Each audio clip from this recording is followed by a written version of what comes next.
E lei oggi è a Udine per presentare questi test rapidi che saranno un'arma, credo, molto importante nel contrastare l'epidemia. È evidente che se questo test funziona come pare funzionando, avendo già la validazione del governo, è chiaro che questo è una rivoluzione dal punto di vista organizzativo, perché consente di avere una risposta all'esito del tampone molto più veloce e di conseguenza non consente di avere quelle posizioni di mezzo dove tu alla fine per la sicurezza sei costretto a sorvegliare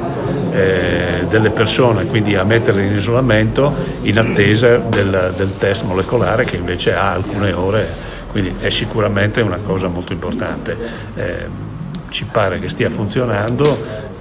pensiamo in questo momento alle scuole e poi ci attendiamo l'esito della gara che abbiamo fatto con i colleghi del Veneto, poi anche la gestione commissariale statale mi pare che stia lavorando per l'acquisizione di questi strumenti che noi ci auguriamo ci vengano messi a disposizione al pari di tutte le altre regioni.